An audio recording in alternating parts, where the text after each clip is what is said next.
दोस्तों, मैं हूं आपका दोस्त अजीम संजोगी, जो कुछ दिनों मसरूफ़ियत की बुनियाद पर आप लोगों से थोड़ा दूर था, लेकिन जैसे ही मसरूफ़ियत ख़त्म हुई फिर आपकी खिदमत में कोर्स की अगली क्लास लेकर हाज़िर हुआ हूं।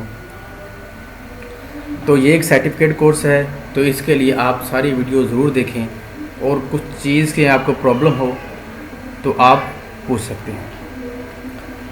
चलिए चलते हैं हम कोलोरेडा की नेक्स्ट क्लास तरफ, जो बहुत ही अहम क्लास है। तो इससे पहले आप चैनल को सब्सक्राइब कर दीजिए, ठीक है। इस क्लास में हम चीज़ों को देखेंगे, कैसे ग्रुप किया जाता है, कैसे वेल्ड किया जाता है, कैसे उनको यानी कि जोड़ा जाता है, एक जान को कैसे किया जाता है। तो ये क्लास इस लिहाज से बहुत ही अहम है। एक छोटी सी रेक्टेंगल और इसके साथ एक और रेक्टेंगल, हम शिफ्ट प्रेस करके दूसरी दोनों रेक्टेंगल को सिलेक्ट कर लेते हैं। अब सबसे जो पहली क्लास है, जो सबसे पहला हमारे इधर प्रॉपर्टीज़ शो हो रही है, ठीक है। प्रॉपर्टीज़ में देख रहे हैं, इसको कंबाइन भी कर सकते हैं Ctrl+N के थ्रू, और इसको वेल्ड भी कर सकते हैं। आज हम इन प्रॉपर्टी को वेल्ड को भी साथ कर लेते हैं। वेल्ड करेंगे तो देखते हैं क्या होता है। ये सारी चीज़ें क्या हो गई एक दूसरे के साथ वेल्ड, कंबाइन मतलब जुड़ चुकी हैं। और कंबाइन में आपको कुछ चीज़ें को है जो, और यहाँ पे कंबाइन करने के बाद आप अगर कंबाइन करते हैं तो फिर इसको सिलेक्ट करते हैं तो यहाँ पर शो होती है ब्रेक अपार्टमेंट Ctrl+K, यानी कि अनकम्बाइन उसको अलग अलग करने की छोड़ की, ठीक है। अब ये देखें, ये अलग अलग हो चुके हैं, ठीक है।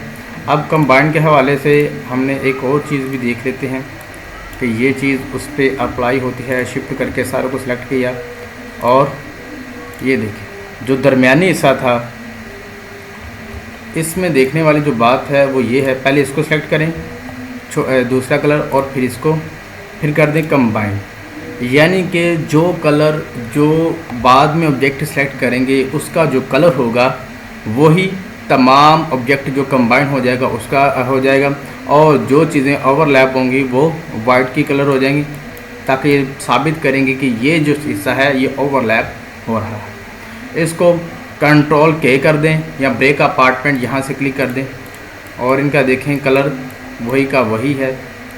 अब कलरिंग चेंज करें और इन दोनों को फिर सेलेक्ट करें। यहाँ पर लिखा होता है वेल्ड, ठीक है। पहले इसको पिंक को किया और फिर ब्लू को, और यहाँ पर किया वेल्ड।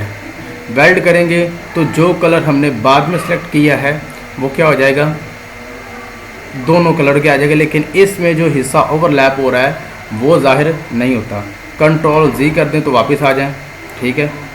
फिर उसके बाद शिफ्ट दबा के दोनों को सिलेक्ट करें।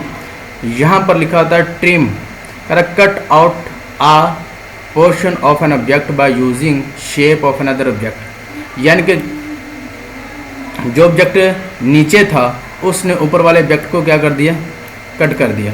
अब हम करते हैं ऊपर वाले को पहले सेलेक्ट करते हैं फिर नीचे वाले को करते हैं, यानी कि जो चीज़ पहले सेलेक्ट करनी उसने कट करना है।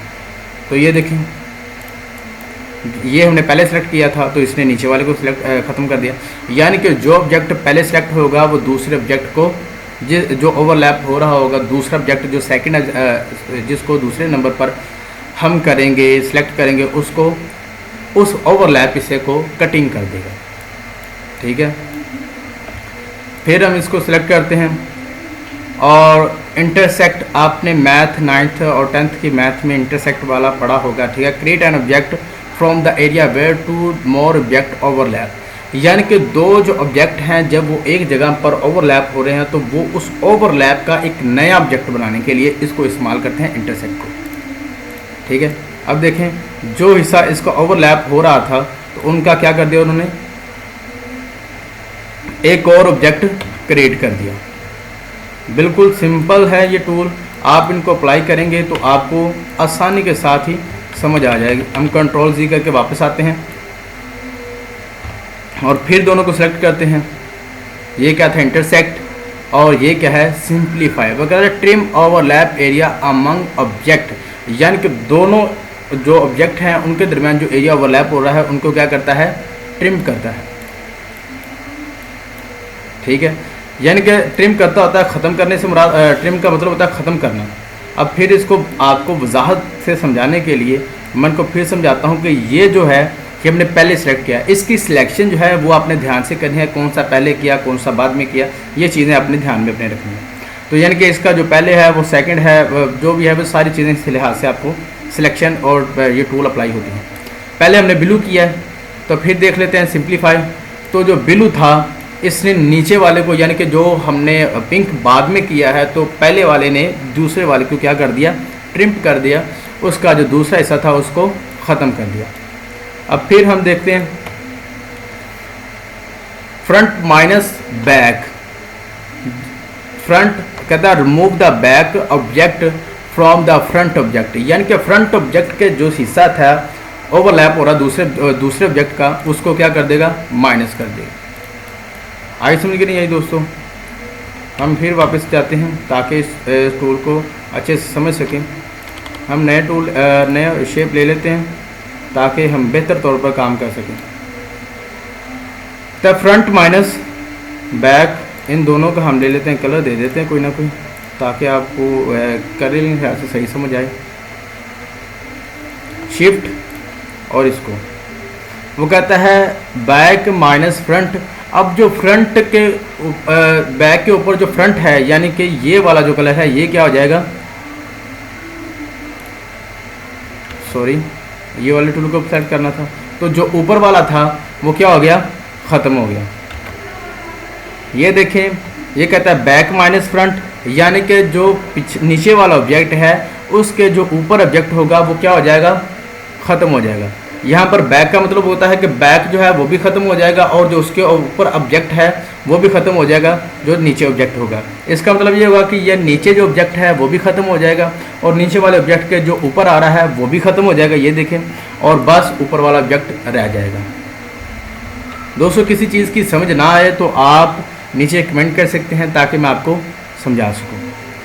फिर ये कहता है कि आपने देखिए ये शेप बनी है, फिर यहाँ से इसकी बाउंड्री जो है वो इधर को जा रही है और नीचे भी एक बाउंड्री आ रही है, ठीक है। वो कहता है आपने जो ऑब्जेक्ट बनाया है इन सारे ऑब्जेक्ट की एक न्यू बाउंड्री क्रिएट कर लें। अब देखें ये ऑब्जेक्ट अलग था, ठीक है, ये ऑब्जेक्ट अलग था, ये ऑब्जेक्ट अलग था, लेकिन जहाँ पर ऑब्जेक्ट बने हुए थे उन सारों की एक हमने क्या कर दिया, बाउंड्री बना दिया, यानी कि एक नया ऑब्जेक्ट बना दिया। आप इसको सिलेक्ट करें और इसमें कलरिंग कर सकते हैं। तो दोस्तों आज का जो हमारी टूल थी, ठीक है, वो शेप टूल के लिहाज से थी कि आप इसको ऑब्जेक्ट के कैसे कंबाइन करते हैं, कैसे ग्रुप करते हैं, कैसे ट्रिम करते हैं, ठीक है, कैसे इंटरसेक्ट, ये सारी चीज़ें थी और ये बहुत ज़्यादा अहम है, ठीक है। आप कोरलड्रा में उर्दू लिखते हैं, इन पे से उर्दू लिखते हैं, वो सही नहीं लिखी जाती, तो आप सारी उर्दू को सिलेक्ट करें और जैसे ये शो हो रहा है वेल्ड, आप उसको वेल्ड कर दें तो वो उर्दू बिल्कुल परफेक्ट नज़र आएगी। तो ये आप ये जो ऑप्शन है इसे टेक्स्ट में यूज़ कर सकते हैं, इसे ऑब्जेक्ट में यूज़ कर सकते हैं, किसी और शेप में यूज़ कर सकते हैं। तो ये बहुत ही अहम टूल हैं और ये बहुत ही अहम क्लास थी। तो शुक्रिया दोस्तों, आप चैनल को सब्सक्राइब कीजिए। मैं हूँ आपका दोस्त अजीम हुसैन जोगी। अगर आपको इस कोर्स का सर्टिफिकेट चाहिए तो आप udasjogi@gmail.com पर मेल कर दें ताकि आपको सर्टिफिकेट भी दे दिया जाए। शुक्रिया दोस्तों, दुआओं में याद रखिएगा। मैं हूँ आपका दोस्त अजीम हुसैन जोगी।